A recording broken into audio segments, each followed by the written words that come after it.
Well, hello and welcome. It is Thursday, January 30th, and my name is Guy Stevens. I am the founder and executive director of the Alliance Against Seclusion and Restraint, also the host for the podcast. So you get me here in multiple duty. Excited to have you here with us today. We've got a great show in store for you. I do want to let you know, if you're not familiar with who we are and what we do, the Alliance Against Seclusion and Restraint was formed almost 6 years ago. Things are moving quickly. Started the Alliance initially from a personal journey and experience. Started the Alliance really focused on the use of restraint and seclusion in schools around the nation. Our work, of course, is much broader than that. It's not just restraint and seclusion. It's restraint, seclusion, suspension, expulsion, corporal punishment, often the things that are done to kids very often in the name of behavior. And of course, it's not just about kids. It's not just about school. You know, we care about these things wherever they might be happening, whether that be in a medical setting or elder care, whatever it might be. Really trying to inform changes in policy and practice, hopefully getting people moving in better directions. And of course, if you know anything about us, you know what we think better directions are. We often talk about kind of the 5 principles. It's about being trauma-informed, neuroscience aligned, neurodiversity affirming, relationship driven, and collaborative. We believe that making changes in that direction can really be tremendously beneficial in better supporting all humans. Really excited to have with us today, and I'll introduce here in a moment Rick and Doris Bowman. They're going to be talking to us about FBAs, have a lot of exciting things to talk about, a new book as well. So I'll be sharing and bringing them up on the screen here in just a moment. Those of you that are watching us live, one thing I want to mention, and you know probably what I'm going to ask, let us know in the chat who you are and where you're from. It's always fun to see who's joining us, where they're from. Do we have any friends on from Australia or New Zealand or anywhere across the world? Let us know in the chat who you are and where you're from. I do want to mention before we get to the show, we do have a sponsor this year for our podcast. And that is Supportable Solutions, who continues to be a sponsor for our podcast, and we really appreciate that. I'm going to share a little bit with you today. I often talk about the Why Toolkit, which is one of the things that Supportable Solutions is known for, but I also want to share with you a little bit about coaching. They do a lot of coaching work as well. So let me share that with you. And I do want to point out also that we're actually looking for additional sponsors for the podcast. So if you have a organization or a business that is aligned with the work that we're doing and you'd like to become a sponsor, reach out to me. Be happy to share with you details about how we can do that. So let me share with you a little bit about coaching from Supportable Solutions. Supportable Solutions, your partner in educational excellence. We provide coaching for schools of all sizes and age groups. Let's dive into a case study. Our support led to tangible results. A middle school student's understanding of expectations soared from 34% to a whopping 70%. Through our coaching, teachers learned the power of student input. This simple strategy led to a significant increase in students' understanding and appreciation of their classroom expectations. We didn't stop there. We coached teachers on strategies to explicitly teach expectations, procedures, and routines. Empowering educators, one strategy at a time. Thrilled? That's an understatement. Discover how you can implement these change strategies today at supportablesolutions.com. And we thank Connie Persick and Supportable Solutions. Connie's been a sponsor of ours for quite some time. Really appreciate the support for the work that we're doing here. One other quick announcement before we get to why you are all here, and that's not just to hear my announcements. I want to share with you a little bit of information that I think you might find helpful. And I am going to go ahead and bring up on my screen here some information about some things that we're offering. Many of you may know we did a recent virtual conference. It was the Supporting All Brains conference. We had 8 speakers for the day. Dr. Lori Desatels, Connie Persick was there as well. Really fantastic speakers. We have that available now as a replay in our learning library. And to get to the learning library, you're going to go to learning.endseclusion.org, and you can log in, and we have many things there available. We have not only the replay of Supporting All Brains, we have our book studies, which have already launched for the year. We've got some fantastic book studies happening. Of course, those are 5-week programs. You get to interact not only with our learning management system, but we have weekly live meetings. And at the end, you get to meet the author. We have the author join us, and it's a fantastic experience. We also have some courses here on restraint and seclusion in schools, one for parents and caregivers, one for educators, administrators, so some great opportunities there as well. So that wraps up kind of my announcements here, and let me now shift over to why we're here, and I'm going to go ahead and bring our guest up. and do a quick introduction here. It is really exciting to have Rick and Doris with us today. So, bringing together their combined experience and expertise in the field of both mental health and education, Rick and Doris Bowman, affectionately known by schools and agencies around the country as Team Bowman, provide speaking, training, consultation, coaching services to both educational organizations and mental health agencies on topics of trauma-informed practices and care, resilience practices, neuro-affirming practices, and approaches for intervening with youth with chronic challenging behaviors of any cause, having lived through the opposite ends of what they view as the trauma spectrum in childhood. Rick and Doris bring not only their professional expertise, but their lived experience and to this work that they do.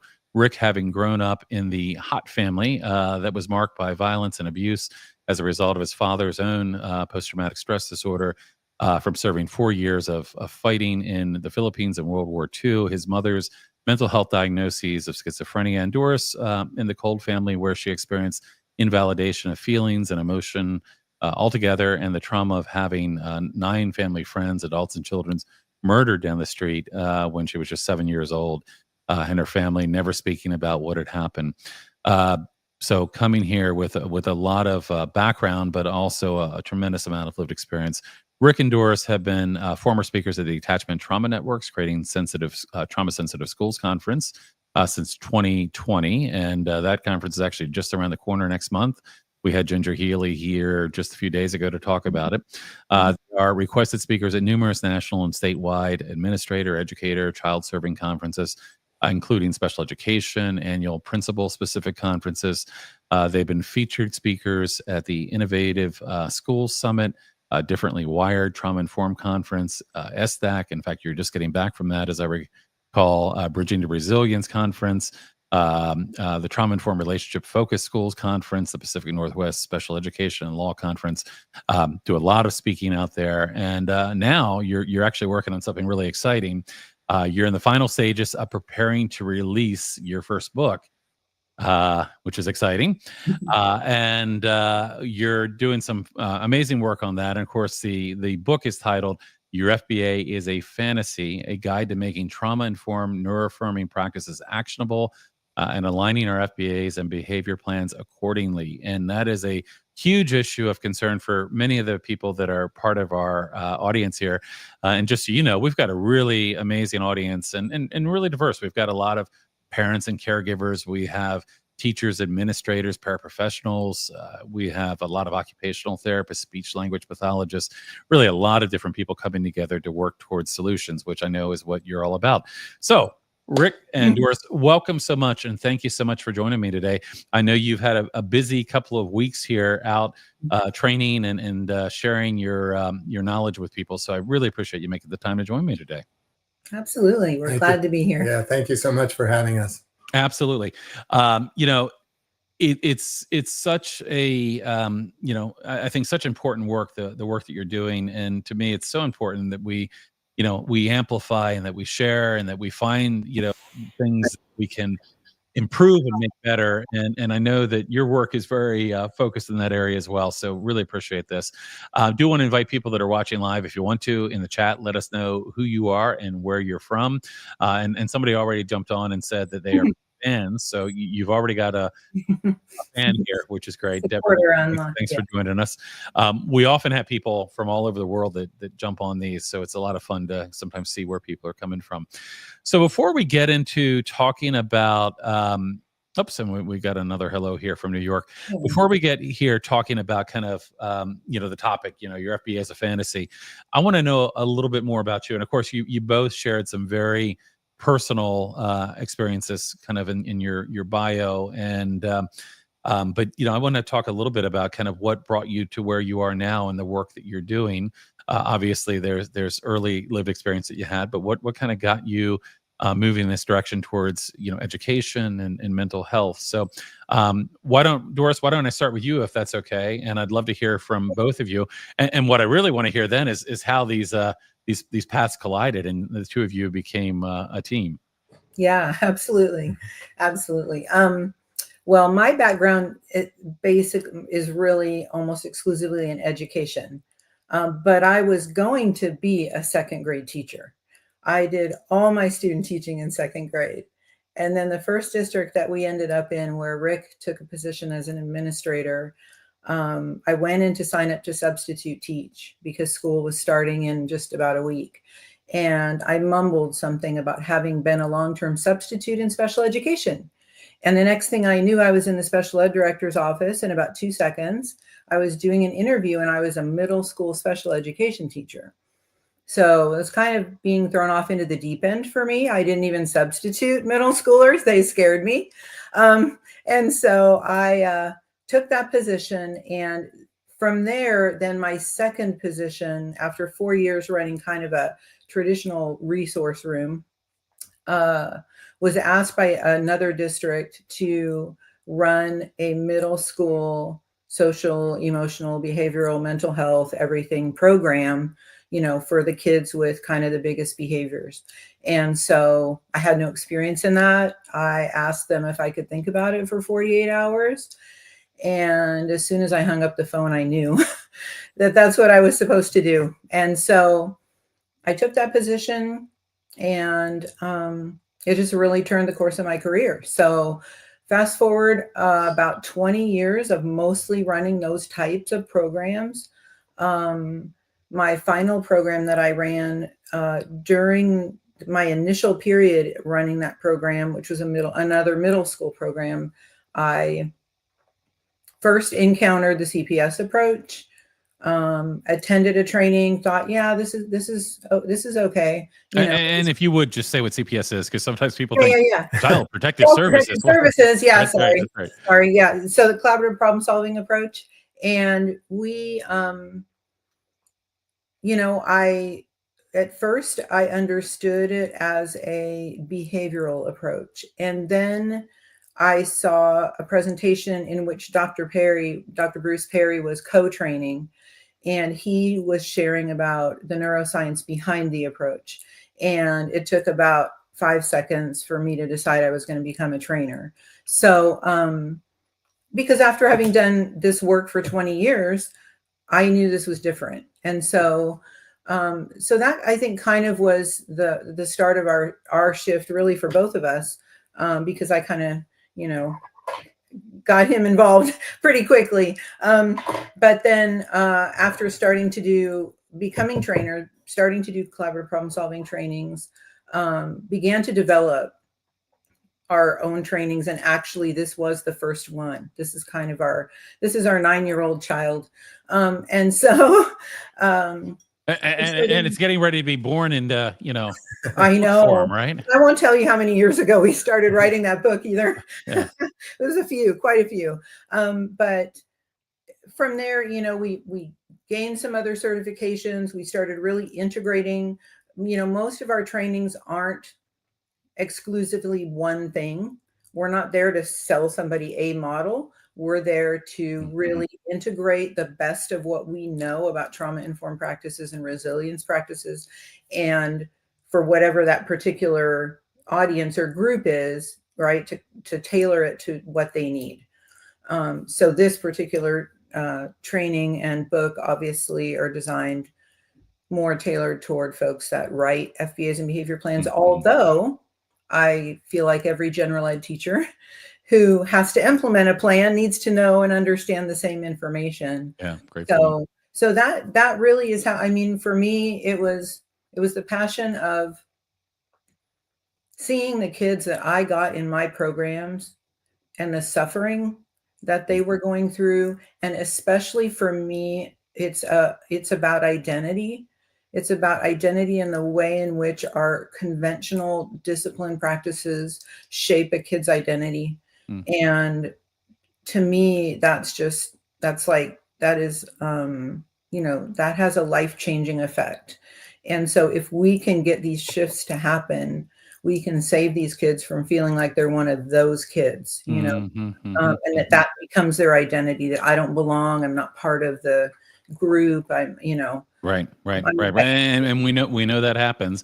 And we know what the outcome is for kids that are on the other side of a lot of these, kind of punitive and exclusionary practices. And we know that can lead kind of kids down that school to prison pipeline, and it's Yep. very real. I love that you kind of sharing your journey, and you mentioned the training with Dr. Perry and Dr. Ablon, and it's funny. I've come across a lot of people that I've had an opportunity to talk to and collaborate with. And a couple of years back, Dr. Perry and Dr. Ablon were doing quite a few things together. And it's amazing the number of people I've heard from. They're like, it was that training. Was that what it, at one point I was talking to Dr. Ablon. I'm like, you need to get you guys back together, like, doing some more of these things. They really had a lot of impact. And I'm kind of very aligned with something you said, which is, I don't want to say, agnostic when it comes to which approach to choose, but ultimately, like, do something. We have kind of what we call the principles, trauma informed, neuroscience aligned, neurodiversity affirming, relationship driven, collaborative. Like, those are the foundational things that we believe are important. But there's a lot of, there's a neurosequential model, there's, collaborative problem solving, there's a lot of different approaches you can take. The important thing is to kind of get on the journey and begin doing something in that vein. So Rick, let me shift to you and have you tell me your parallel story. And I heard early on in that story that that the two of you were together. So you can share a little bit about that as well. But tell me your story and how the collaborative partnership began. Well, I started off as wanting to be a therapist, and as you see, got a master's degree in clinical psychology, did a lot of work in the field, I did some work as a therapist, worked with mental health agencies and so on. And always felt like there was, we weren't doing enough for people, like therapy. I still really believe in the power of therapy, but always felt like, there was just something missing. And I think part of that had to do with my own background and the amount of trauma that I had gone through. And then I moved over into public school administration, and that's basically Doris talked me into doing that. And I got into public school administration, and I noticed right away that a lot of times what we were doing was that we were bringing out those kids that were, that were really succeeding. We would parade them in front of the school board and go, these are our kids that are just excelling in every area and blah, blah, blah, blah. And I knew that about 20 or 30% of our kids were failing miserably. So I tell you that to say, at that point, I decided, you know what, we got to do things differently. And when I talk to groups, oftentimes I say, I kind of went in as a disruptor. Not as a disruptor in a negative way, but I felt like we've got to disrupt this system. Mm-hmm. And as I began to implement and read and study and work with groups, and worked with a lot of kids that were failing, that had significant trauma, and that were just really suffering. And even at that point, I began to be more aware of my own suffering and what I had gone through. And so I really, working with those kids, felt like this is where I need to be. And so what ended up happening then is I was in various public school administration positions, primarily administrative positions. And I just, at one point, was feeling like I was so burnt out. And Doris said, why don't you join up with me and work as a behavior consultant for a small district in Oregon?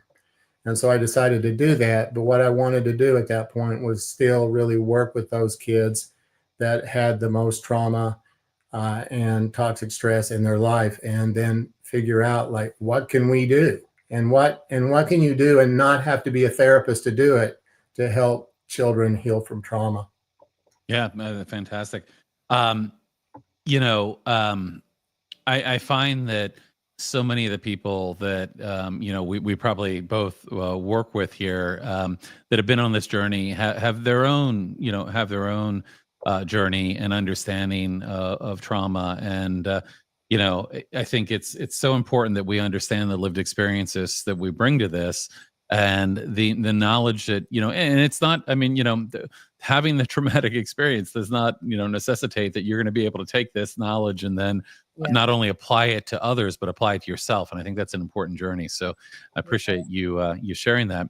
So, you mentioned a moment ago, Doris, like that this your FBA is a fantasy. This is your, what did you say, 8-year-old, 9-year-old? 9-year-old child, yeah. Okay.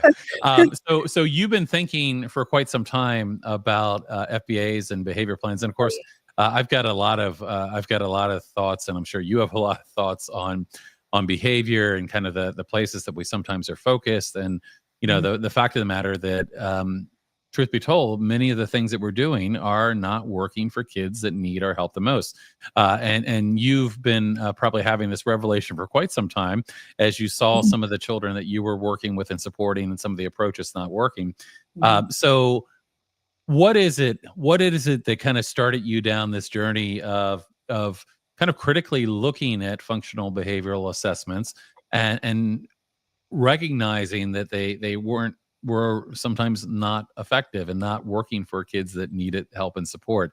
So what started the two of you kind of on that road to developing that first presentation? Do you remember the first presentation you gave on the topic? Oh yeah, I do. There's a little story to that, and I'll share it with you. I love stories, so come back to that in a second. Yeah. So we really what started us down the path. So I shifted out of that final program that I was running into a behavior consultant role in our district. It's kind of a medium-sized district in Oregon. And then, like Rick said, a year or two later, I dragged him out of administration to come do it with me because we couldn't do this. What we're doing now, we couldn't even start doing it when he was working 80 hours a week as an administrator. So we started working as behavior consultants. One of our duties, so we were responsible for all of the emotional disturbance evaluations in the district, all of the other health impaired evaluations, and all of the FBAs and behavior plans. And what I was finding immediately was that I just I couldn't resolve in myself writing the kinds of behavior plans that I had always seen, because they were in opposition to a lot of the things that I knew and believed, that I knew about being trauma informed, that I knew about skill development, polyvagal theory, all these things. So we literally, between the two of us, we began shifting the FBAs in our own district. We started with inserting the skills, the Likert scale skills inventory from collaborative problem solving. Then we added some other pieces. We'll probably get to talking about them, but we started adding in other pieces. And then we had begun periodically, we would submit to present at, it's called COSA, which is the Oregon School Administrators Association. So they do conferences each year, and we submitted to present, and this is my story, we submitted to present to the annual Special Educators Conference in October. And so I think I had to go alone, I think, because Rick was, I don't know, he was presenting something else. Anyway, I got there and I went into the room. I was waiting for people to come out of the big ballroom, to come to the breakout session. And people started pouring into the room, into that session. And then they started going and getting chairs from other rooms. And then they started sitting on the floor in the front of the room. And all the poor little people that work at the hotel were like, no, you can't do this. This is a fire code. And people were just ignoring them and bringing, it was evident there was such a huge hunger for it. And I hadn't heard of anyone really bringing this to a place of training people so that was just a 1-hour conference session. That is actually where the title came from. Because when you're at a conference, you want an inflammatory title so people notice it, and then they want to come see who the people are who came up with that title.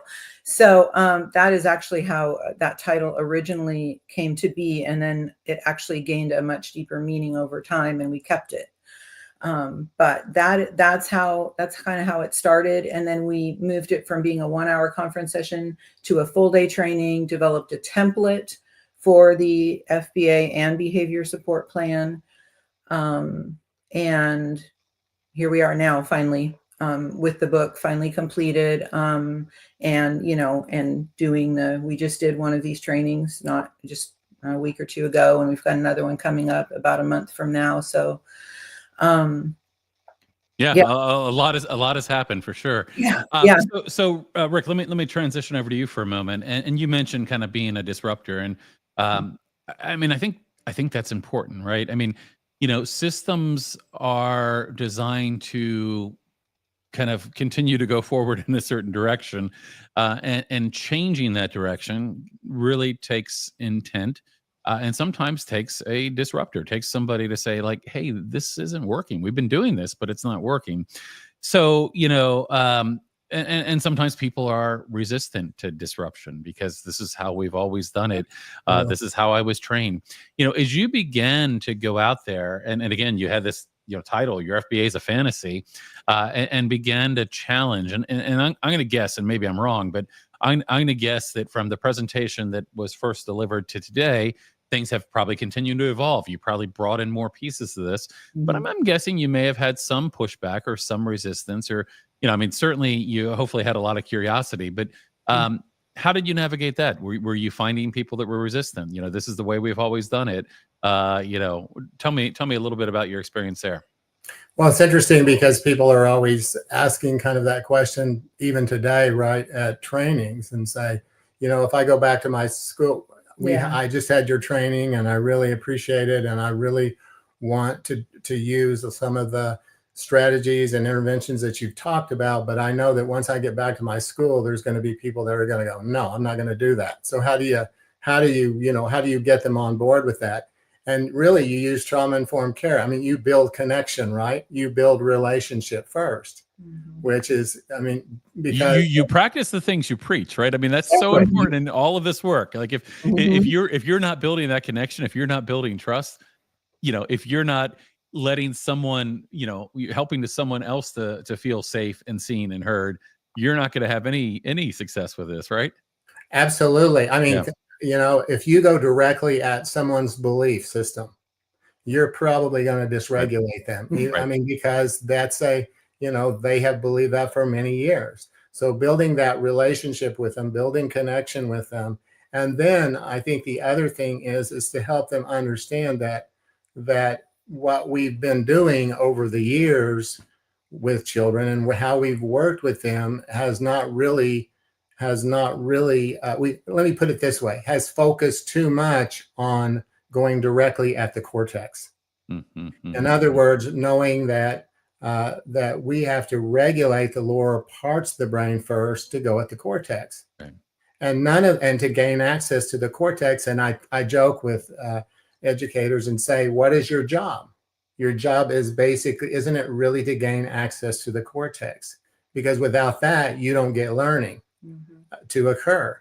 And so the last thing I would say is that I would say, especially in education, at the time that I entered, we had some new process every year.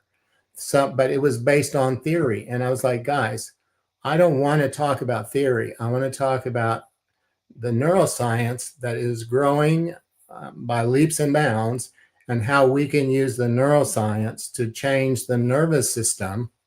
And if we can gain access to the physiology of the autonomic nervous system, we can change the brain, and we can build those neurocognitive skills, and we can build more regulation, and we can gain more access to the cortex.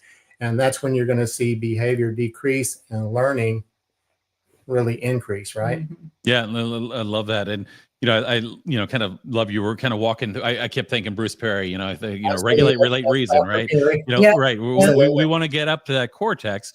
We've got to be able to regulate, and we do that through safety and relationships and all these things. We had a volunteer, Jennifer Abinet, who's been with us for a number of years, wrote an article at one point called "Regulation Before Education." I mean, it's such a prerequisite. You cannot teach a brain that is not in a mode to learn. So critical. I want to share a couple of hellos here real quick. We have Tara joining us from New York. Also have Natalie here, school psych from California. And Lisa, another fan. You've got fans out there. Have attended your trainings. Great to be here as well. Others, if you're watching, let us know in the chat who you are and where you're from, because it's fun to see you, fun to say hello as well. I want to shift a little bit for a moment, and again, kind of back to your title. Your FBA is a fantasy. I have I have a lot of strong opinions around what I call very traditional approaches to FBAs. Kind of this idea that we decide a child needs an FBA because there's behaviors. The team begins kind of in that ABC process of looking at the antecedent. They know what the behavior is and coming up with a consequence. And very often, what we see is that when people begin to look at the antecedent, it's not digging very deeply. It may be looking at what happened 10 seconds before or 20 seconds before. It's not looking at the existing trauma. It's not looking at neurodivergence. It's not looking at, kind of what happened a week ago. They often does not really get to the why, the deeper understanding of why we might be seeing this behavior. And of course, often one of the things that we see, and I'm sure you do as well, is that consequence. Often it's either an adult imposed consequence or it's some kind of reward to motivate. And frankly, getting back to the model you mentioned earlier, collaborative problem solving, kind of the kids do well if they can mantra.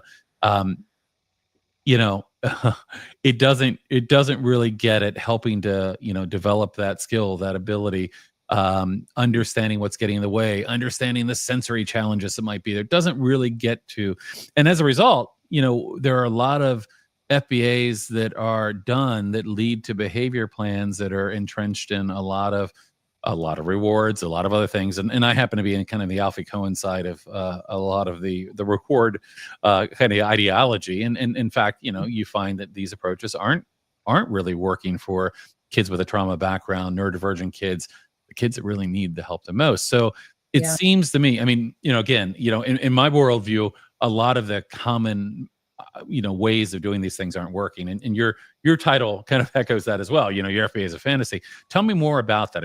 What have you seen, in terms of FBAs? And of course, our intent here is always, I'm a big believer and always share the quote from Maya Angelou, kind of do the best you can until you know better. Then when you know better, do better.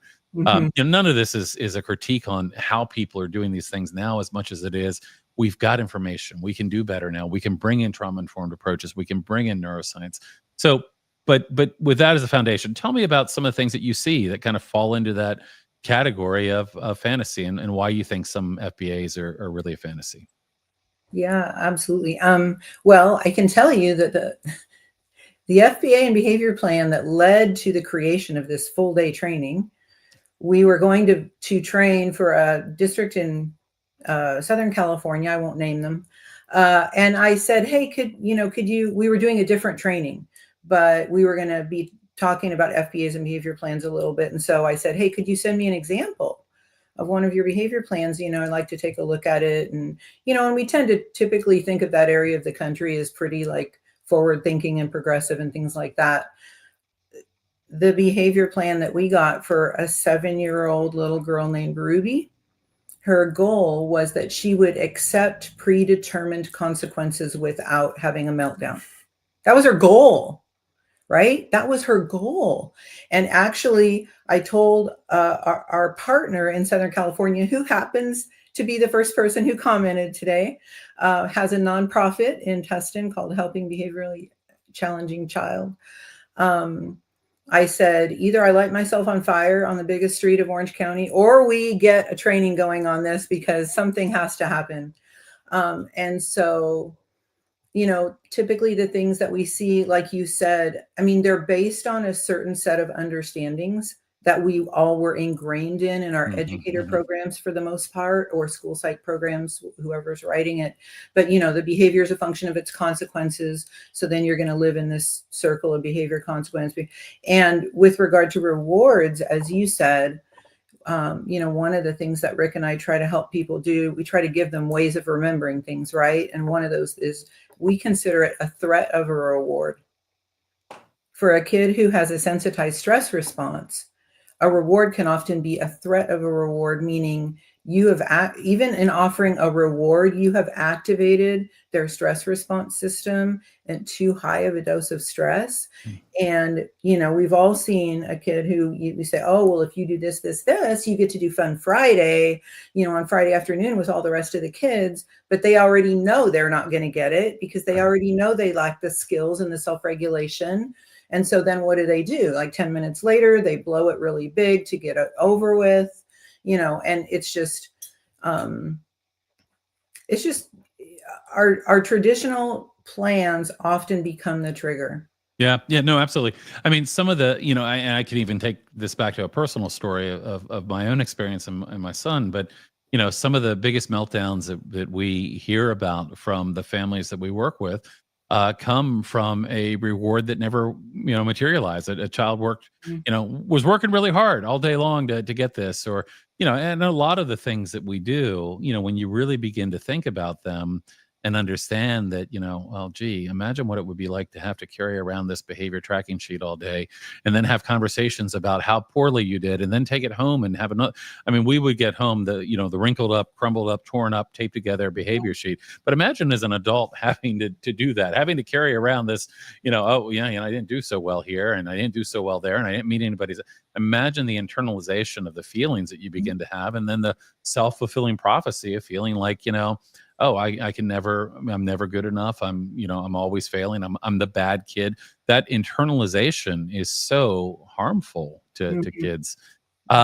So, lots of well-intended, but not so well-developed behavior plans based on, again, I think a lot of classical behaviorism, a lot of, kind of looking at that model.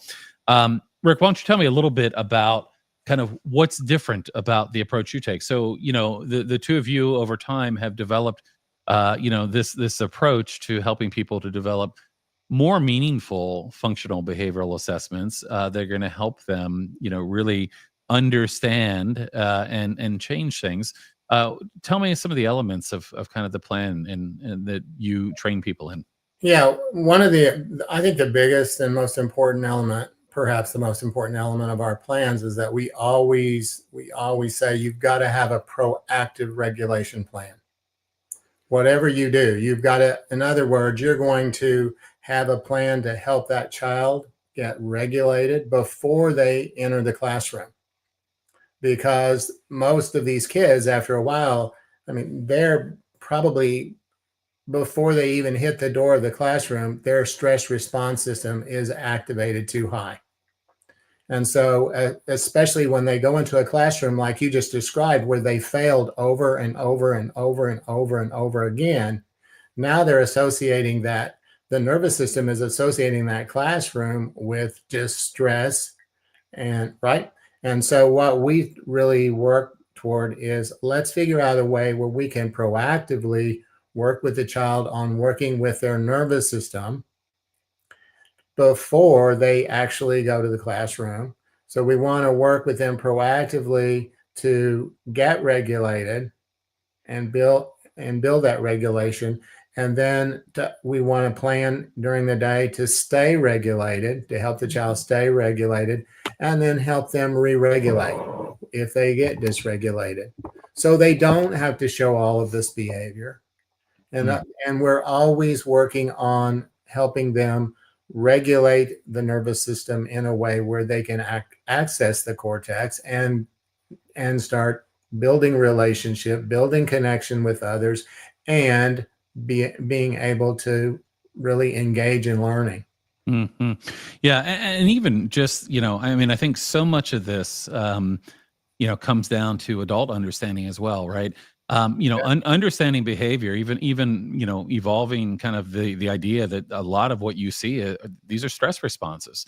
This is a kid with a sensitive nervous system. This is a kid, I have the table of contents of your book in front of me, and you had pointed out a couple things to me, and a couple things jumped out at me. I mean, you talk in chapter 6 about kind of looking at trauma as experienced by neurodivergent students. I mean, just being a neurodivergent student in a neurotypical world, and in and of itself, can provide a certain amount of trauma. So, I think that adult shift is really critical. I wonder, Doris, if you might talk a little bit about that.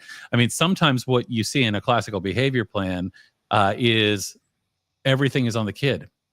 Oh, And the important thing, right, is there's some things Mhm. adults need to do. Can you talk a little bit about that and how that relates to the work that you do? Yeah, absolutely. I think one of the big things about our overall, the FBA as well as the behavior plan, that is kind of letting you in on a little secret, but it really isn't focused on behavior, right? Like there's very little focus on behavior. The focus is all about the expectations they're having difficulty meeting, the struggles they're having with self-regulation, the sensory issues and needs that they have.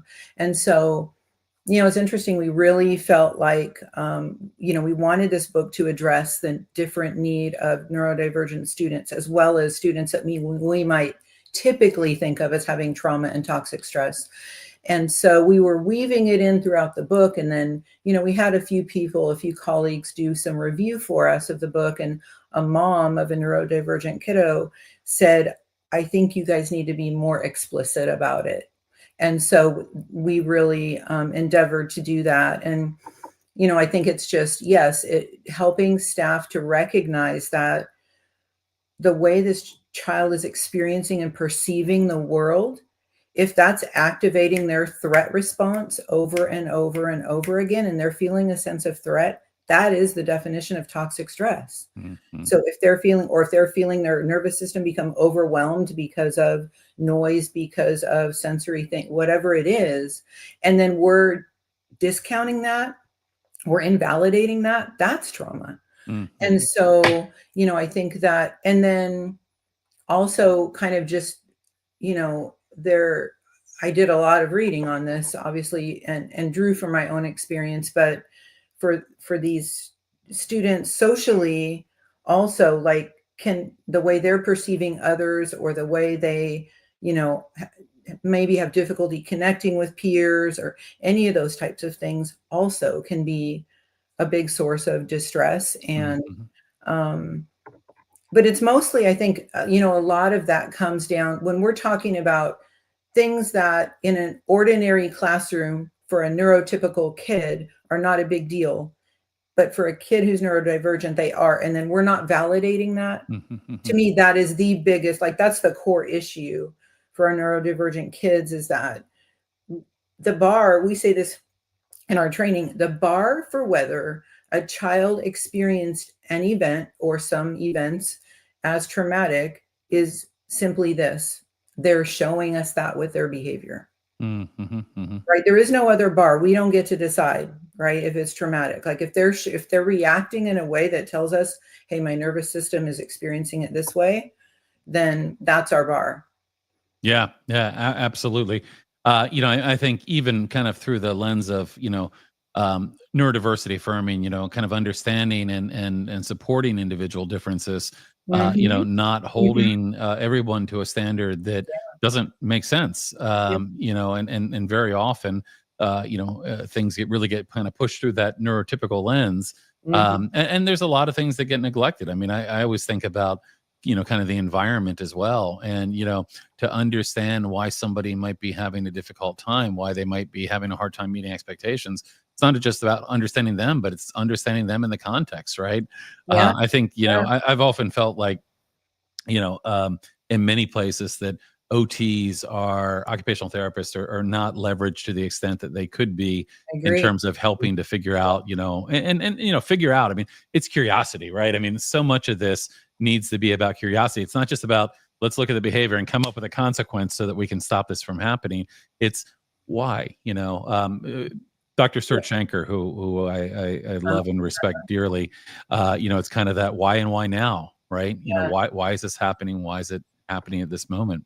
Well, we say in the book related to, I'll just share you one thing, is that we say in the book that essentially, given our choice, we would actually not call this a behavior support plan, right? We would probably call it a student support plan, because it's not about the behavior. The behavior is just such a byproduct of, the nervous system, the lack of skills, and the whole typical kind of getting and avoiding checkboxes that are in a traditional plan. Like we ask, okay, that's like one layer of the onion. Yes, maybe they're getting or avoiding something, but do any of the other kids in the class ever try to get and avoid anything? Yeah.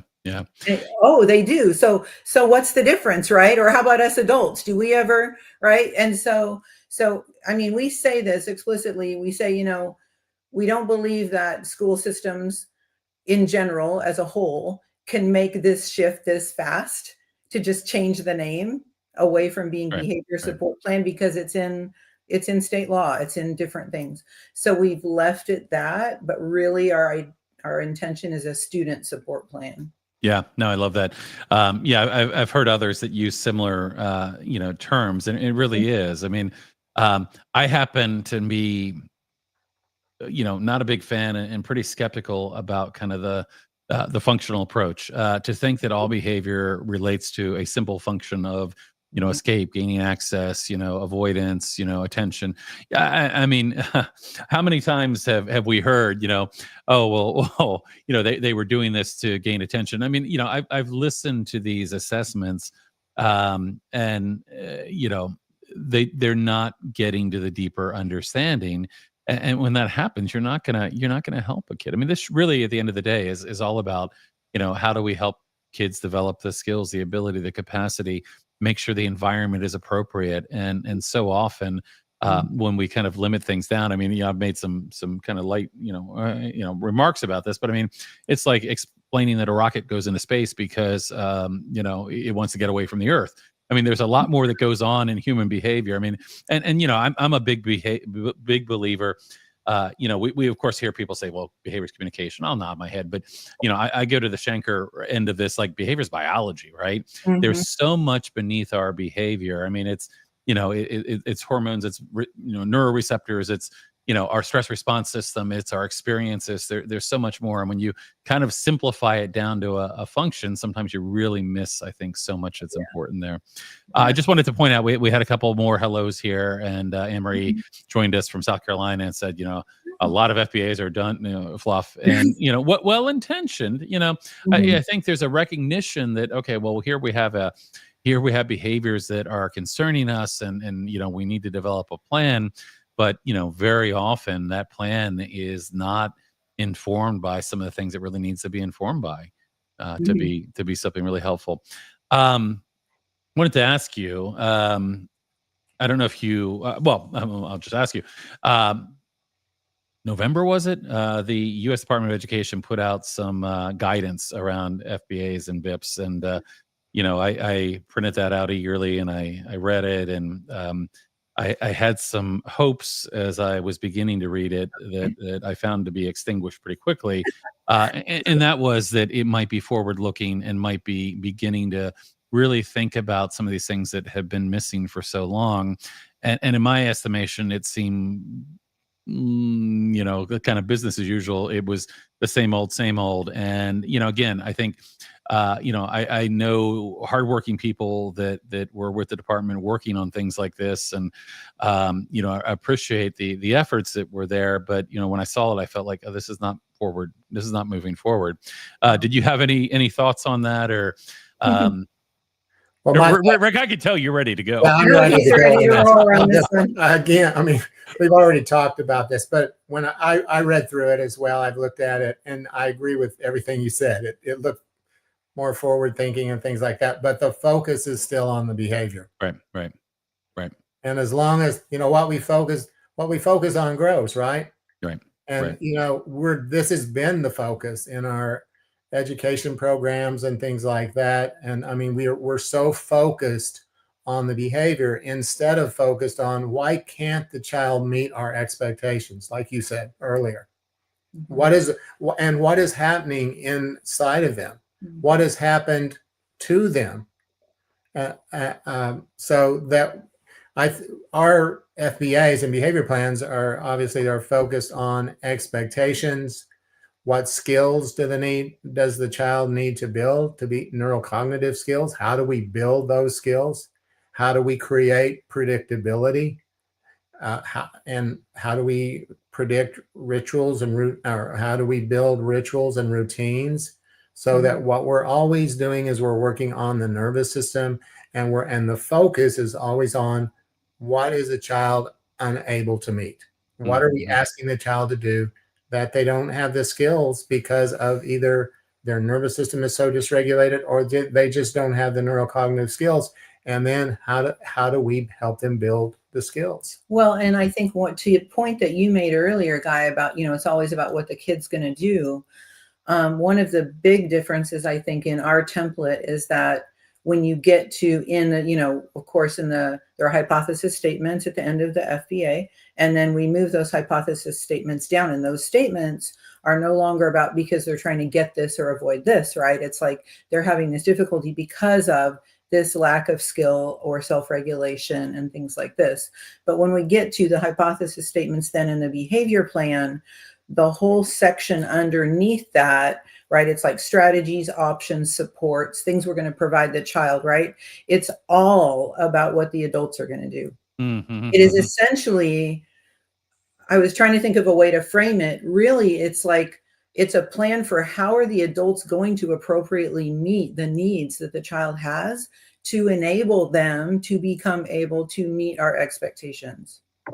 Yeah. And without that, we're not, draw a big red X on the wall and start banging your head on it, because, we're not going to get anywhere circling that mountain of like behavior, consequence, reward. That's right. Yeah. And that's so typical, right? So, this was attention seeking. This is the behavior. Okay. Here's our strategy. We're positive. So we're going to offer these rewards, and this is how we're going to extinguish this behavior. Yet nothing's really been done to equip the child or to look at the adults. And I think that adult piece is so very critical to that. So, I'll just say one other piece that pertains to that too. Sure. We have a section that I really think this is vital. This wasn't in our earliest plans. We've added it in the last few years, but we call it universal precautions. And essentially the idea is we can't just look only at the kid. We have to look at our systems, either classroom systems or school-wide systems, that are creating a sense of threat for the child. And those can be shaming, exclusionary practices. Those can be, the clip chart, you clip from green to yellow to red. Anything that is creating a sense of threat for the child in the environment, the token system economy in the classroom, let's say, right? They earn dollars or whatever.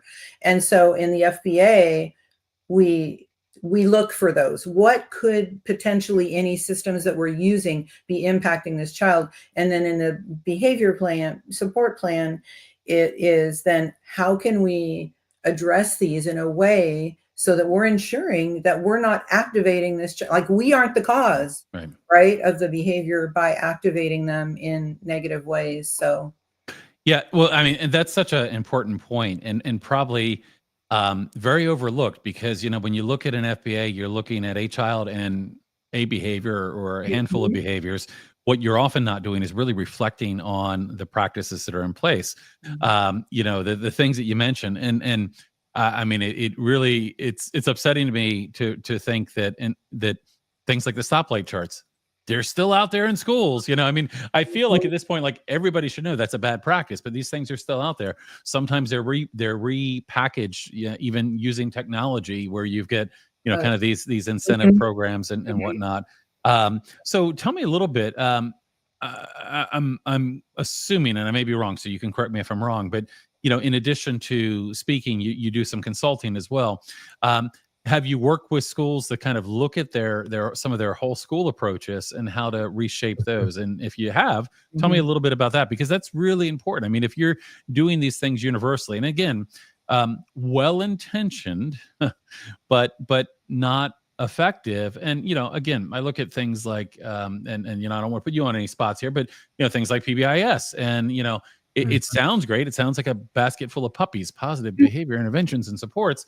But very often, a lot of things that are the roots of these programs in terms of implementation Our rewards, those tickets you talked about, those special pizza Yep. parties, all of these things, and they end up, I guess, providing often the rewards for people that probably don't need them, because they have the ability and the skills and the to meet those expectations, but they often are very punitive to kids that chronically are unable to meet those expectations. So how have you worked, if you've done this kind of work kind of on a larger level, how have you worked to help kind of implement change in those systems? You want me to? Yeah, go ahead. Okay. Well, I mean, I think one of the things that we've done that's been important, and literally this started all the way back with our final school district that we worked in before this work sucked us out like a vortex. One of the really important things was to take and look at, okay, so what are all those pieces in place that staff engage with, like a referral form, right? Like disciplinary procedures. All of those things have to align with this practice, right? Like we just wrote a proposal for a very, very large district. And one of the things we shared with them as an example, they wanted trauma-informed training for all of their staff, and to give them general, trauma-informed practices in an actionable way. But they didn't mention anything about changing their behavior support plans or anything, right? And so we inserted in our proposal, this is not in your original request, but you can't keep writing conventional plans if you want to move. It's going to, act in direct opposition to your entire system. And so we've helped. I mean, I think one of the things that, it was an interesting experience because I really proposed early on in our district to change up like the SST care team referrals, for like an initial gen ed kid that's starting to struggle, and we're going to start looking at them, right? Schools call it by different names, but those forms, and then also referral to like the more like crisis team or higher level team. And initially some folks objected, and they're like, Doris, because you change a form doesn't mean that that's going to change people's behavior, educated behavior. And I actually, at first I was like, oh, maybe you're right. And then I thought about it some more and I was like, no, actually not, because forms guide behavior. When we sit down and we've got a form in front of us and that initial question or whatever is on that form immediately sets the direction of the conversation, right? And if we're just like focusing, example, on getting and avoiding, instead of asking a question like, I wonder what's going on with his nervous system, and so it's setting schools up, I think, to ask different questions, use forms that align with the language of trauma-informed practices, the language of collaborative problem solving, whatever it is that they've, chosen to use, that it has to be throughout the whole system. Yeah, absolutely. Rick, did you have anything you wanted to add to that?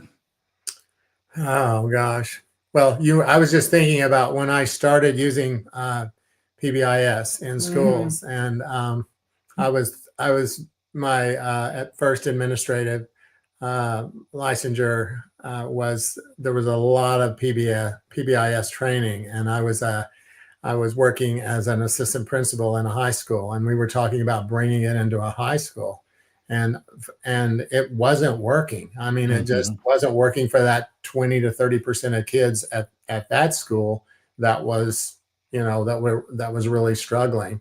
And then over the years, I've been in several different positions, administrative positions, and honestly, I've never seen it work with any sort of fidelity. I'm being very honest. With the kids who, I'm with you, but we keep doing more of it. Yeah, I know, but we just keep doing more of it. I know, and that's not a criticism, but it's just because it's what we were trained to do. But what are we really doing again, right? The kids that are able to meet the expectations are going to be, they have the ability to do that. They're going to be able to do that. Those kids with trauma, toxic stress, They're not going to be able to do that. And the other thing that I saw, and maybe it's just me, is even the teachers didn't know what the expectations were. Yeah, right? yeah. It takes a lot of skills to be able to meet a lot of simple expectations during the day, because there's so many of them, right? So PBIS is, I don't, when people say, what do you think of PBIS? My response to that is that, it has its place, but it's not, I don't consider it trauma-informed care. I mean, Well, and I mean, at its heart, there's a framework element of it, and that framework element is fine, but it's what you're doing inside of that framework.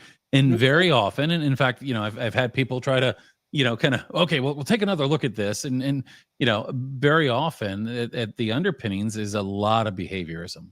A lot of operant conditioning, reward and consequences. I remember reading through some documentation. I mean, it starts off early talking about B.F. Skinner and all of this work. And again, much of that work is not effective for a lot of our children that really need the most help and support. That is actually one of the reasons that section ended up in our plan, Guy, in the FBA and the behavior support plan.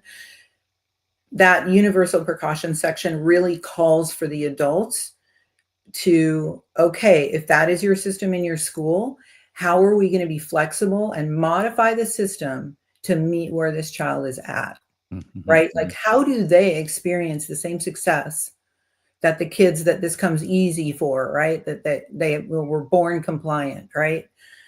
And I mean, it really calls for them to have to, okay, this system is creating a trigger. How are we going to modify it? Be flexible with it. Create a unique, individualized form of, okay, you want this in place, then great. He gets $3 a day for breathing, being in his seat and breathing, basically.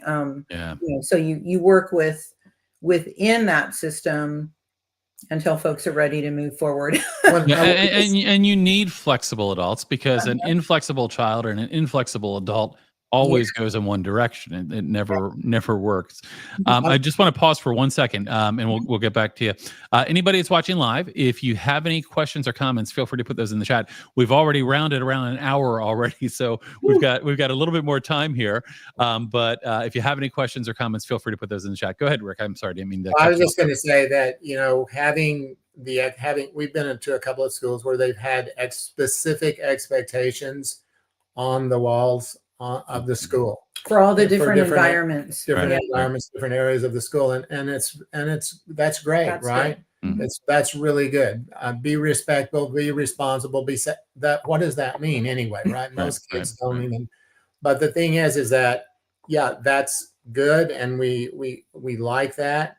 But the thing that is what word am I looking for? Distressing. Well, distressing, yeah. Well, is that the kids that are dysregulated, that don't have the skills to be able to meet these expectations, then they don't get the rewards again. It doesn't mean, I mean, you can have very specific expectations, and that's good.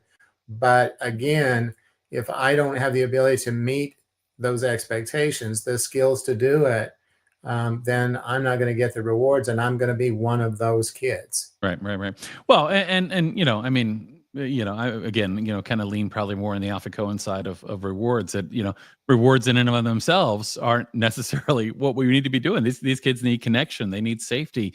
Rewards. I mean, there's a lot of research out there about the negative impact, right? So I mean, people feeling controlled, losing intrinsic motivation, losing. I mean, there's so much of that. So I mean, some of these things, again, I think well intentioned. But really not getting to the place that we need to be for helping, really helping. I wanted to touch on something. So you were kind enough to send me a kind of a almost done draft of the book, and I'm curious, do you have a date that's going to be available yet? Or are you still just getting close? We did. Okay. We did. We went through a couple bumps, as I shared with you, with our editor, and so I mean, I think right now we are probably hoping for March. Okay. So it's around the corner, and I had the opportunity. I haven't had a chance to read the entire book yet, but I had the opportunity to kind of start to dive in a little bit, and I noticed a number of mentions of Dr. Lori Desautel's, who we've collaborated with quite a bit, and I Yeah. love her work around applied educational neuroscience. One of the things that Lori says, I think a lot that has really stuck with me, and is something that I tend to echo a lot too, is the importance, of course, of the adults understanding their own brain, nervous system, stress response system. I'm pretty safely can say that none of the three of us grew up and attended school at any point where somebody explained to us our brain and our nervous system, and how our emotions are made and how we might feel, or any of that, right? So, but it really is transformative. I mean, I find that when you understand human behavior, beginning with your own, through that lens, you see things a lot differently. And it is, I think, a prerequisite to being able to help kids that are struggling, is really to have that deep understanding of behavior. So tell me about your thoughts on that, and in terms of kind of helping adults to understand their own stress response system, and kind of how to then better support by having that understanding. I'm going to say just a few words. So Doris, Doris, you just tell me to stop. This is a big one for me, because if we really think about our nervous system and our emotions and our sensations and all of those things, and we think about all of that, right? What we're really doing is we're living out of our past experiences, are we not?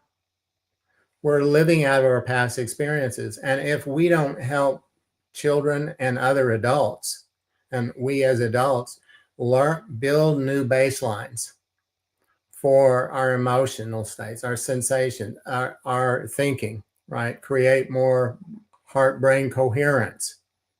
We are going to be living out of our familiar past. We're going to be stuck in that.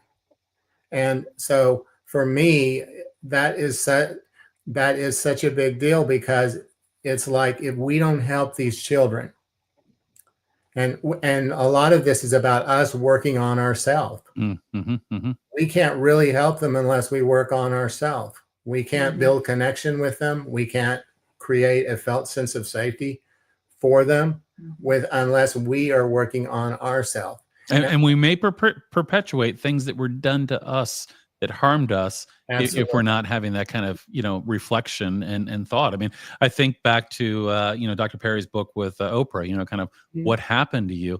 Yes. Even that reframing, I mean, how many kids are on the other side of what's wrong with you, right? Yeah. But that reframing of kind of seeing that we are these experiences that we have, and I think as adults too, getting the help and support that we need. To understand, not only understand our nervous system, but get the support that we need when we need that.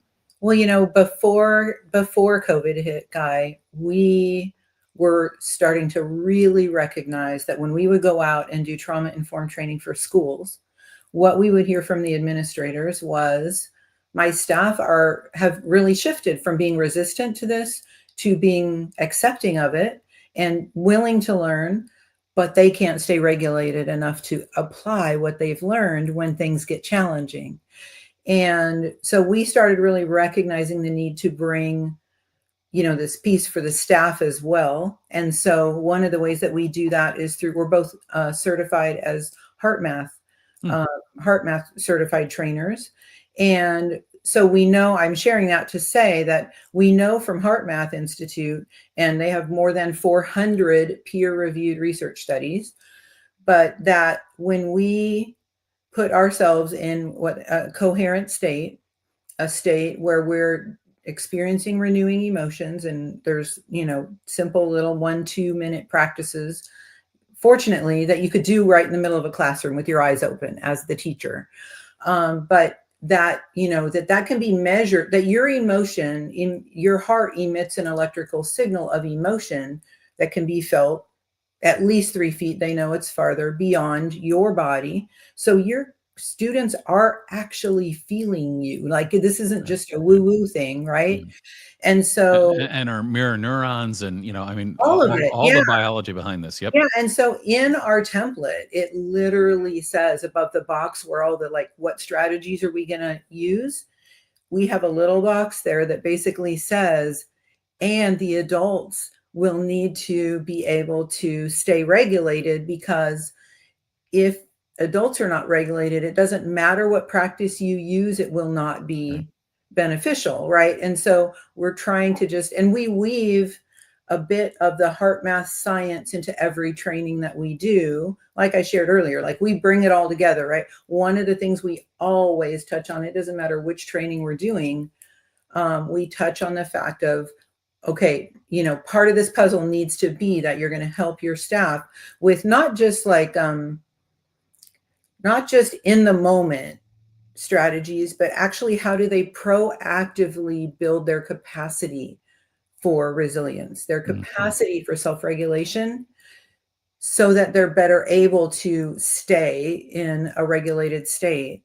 And there's a whole science to that, but it actually isn't a lot of times we try to do self-regulation or resilience reactively. Right. And, things are blowing up right now, but we really try to address that, helping the staff to build their resilience proactively will help them to best serve the students. Yeah. And the adults, like any other humans, have, some of them carry trauma, some of them carry, a lot of adversity. And, I think that understanding is so critical, but so often overlooked. And I mean, that very simple idea that a dysregulated adult can't help a dysregulated child, and vice versa, knowing that our emotions are contagions, so important to all of us. We have a question here I want to get to, and it's relevant considering you were just talking about templates. The question is, are there actual templates for writing trauma-informed FBAs in the book? Yes, there will be. So with our this is currently a 1-day training, and that's where we've been providing the template as of right now. Once the book comes out, it will have, it'll essentially provide access to a page where an individual can download. So there's a template for the FBA, for the behavior support plan, and for a number of other aspects. Like, there's even a template for a Google Doc template. How do you gather the information you need from the teachers? Actually, really information that we need, right? And so there's a whole bunch of different templates that will be a part of that.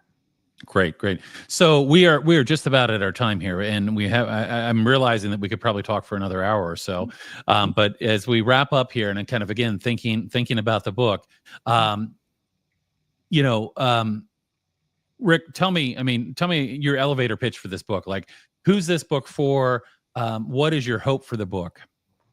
Well, the book is for everybody that works with children, whether they have trauma or they don't.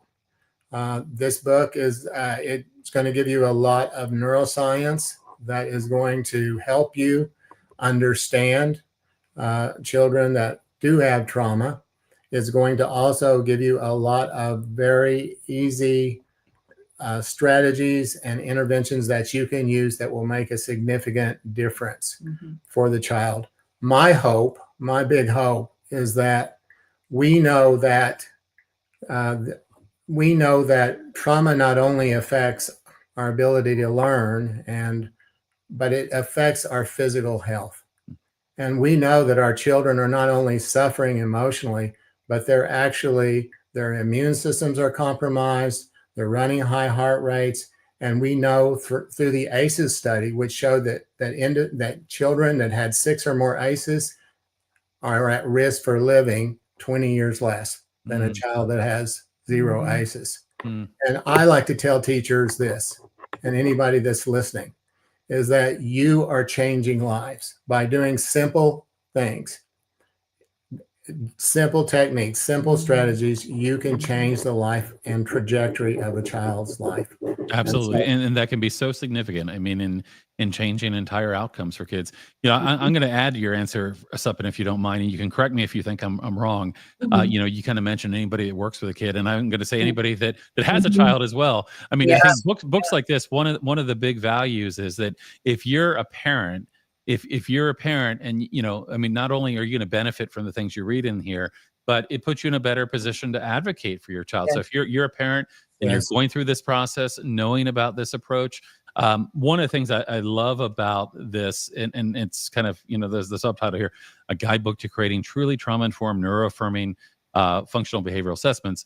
It's that piece of trauma-informed neuro-affirming. I would like to see anytime the word FBA is used, that we're using in that context. If you have a child that needs an FBA, it should be trauma-informed. It should be neuro-affirming. We actually have a lot of people out there right now advocating for FBAs, and these are attorneys, these are advocates, these are a lot of different people advocating for FBAs, but the FBAs that we're getting from that process are not trauma informed. They're not aligned with what we know about neuroscience. And I think as an attorney that wants to help families, as an advocate that wants to help families, building that to be part of the conversation. So when FBA is used, we say it should be a trauma informed, neuroscience aligned FBA. I think that's really critical. And I love that you included that in here, because that's a shift that we really need to make here. Yeah, I think that, you know, we really wrestled with the title. We didn't want it to be too wordy, you know, but it's full of the why and the how. So it's not just like, oh, here's a guidebook with a bunch of forms in it. The whole first half of the book, as you've seen, Guy, is really the why. And it's the why to optimizing learning for every kid. I don't care if it's a neurotypical kid with no behavior problems, like utilizing the practices that are there. For example, approaching a child who isn't getting started with something, instead of calling them out and going, where's your journal? You need to get your pencil out. Recess is going to start. You're not going to get to, we're going to walk over and go, gosh, this seems kind of hard right now. Help me understand, right? That's good. That works for every kid. That regulates every kid. It helps them learn optimally. And well, you know, sometimes I think that we do a lot in this world around kids that we shouldn't. and we do a lot that we wouldn't do to an adult. I mean, if you wouldn't do that to an adult, you know, should you do that to a kid? And if the answer is no, then we need to think about what we're doing, because sometimes we do things that just, I mean, imagine as an adult in your office having the red light stop chart. You know, would you do that? Of course not, you know? I ask adults that in a lot of our trainings. I say, what if we as adults had to wear a pin to school? And if your supervisor goes by your classroom and it's not looking so great, they click a button and your pin turns yellow. Right. And then they click it again, it turns red, right? The anxiety and stress. Signing up for that, and everybody in the room looks petrified, right? You're like, because all of a sudden they really, truly put themselves in the kid's place. Yeah. And it's easy not to. And I think that's why it's important that you're very deliberate about it. We have a comment here. Always excellent, forward-thinking, current school-based behavior specialist. Appreciate this more than you can imagine. We appreciate you being here, Tara. So we've actually exceeded our time a little bit, and I want to be true to what I promised you and not keep you, because I know you've been busy traveling. And I also happen to know that you've got some more travel coming up here. Where are you going to be that people might be able to hear you? Or you have any speaking events coming up? And tell us also how people can stay in touch with the work that you do. Absolutely. Our website is really the best place to see our trainings coming up, our events page on our website. We actually happen to have had scheduled a full day training on this topic, on the trauma-informed neuro-affirming FBA and behavior support plan, on February 27th. So the link to register for that is on our events page. And then ATN. And then we are presenting at ATN, Attachment and Trauma Networks, Creating Trauma Sensitive Schools Conference in May. And I'll see you there. I didn't think I was going to be there because I wasn't initially planning on going for various reasons, and it looks like I'm going to be able to. So I'm not presenting, but I'll see you there, which will be fun. Oh, that's great. That's awesome. Yeah. Awesome. We finally get to volunteer some this year. Every year we've been there, we've had to like present and run for the airport to get to some other training. And this year we had an extra day, so we're going to stay and volunteer for a day. And speaking of which, look who it is, Ginger Healy. Oh. Ginger Healy from the Attachment Trauma Network. You can see Doris and Rick Hi, in Atlanta at the Creating Trauma Sensitive Schools Conference. If we can, Courtney, if you could throw that link in the chat, look at that. You've already got it as soon as I say it. I think things and Courtney has them. Yeah, great. And we had another comment here, graduate student pursuing a master's in social work. Social workers are my favorite people. They're great people. The Bowmans are spot on. This is incredibly informative presentation. Please keep shouting this from the rooftops. So I want to give you guys the final word. Any final thoughts you want to leave us with as we are wrapping up here today? Well, we just, for me, we're thankful for everybody that's been on today, and for those that will listen later on. And we just really want to communicate how much we honor the role of educators and mental health clinicians and social workers and all of those people that are working with and parents, because we know that you can't work with kids that have trauma and toxic stress and not be affected by that. So our heart goes out to you, and we really thank you for the work that you're doing. Fantastic. Beautiful. Doris, any final thoughts? I just think that, it's really exciting to see for us, obviously, to see this piece of work getting ready to make its way into the world. But I really think if we can carry this message out to our schools this isn't like we just have a great new idea, right? Like, this is based in so much science. And I think that we are starting to see the tide turn. We are starting, like, it's very rare now that we go to a school where they will say, yeah, we still have clip charts, or we still have, and folks are much more receptive. So I think my encouragement to people is just to stay passionate, stay in there, trying to work with the people that, whether you're a parent working with the school or you're working with colleagues, but recognize that we have to work with them in the way in which we're proposing that we work with kids, right? Absolutely. And they're struggling. And so, we have to, our compassion has to be intact, our self-regulation has to be intact, but this work is worth doing.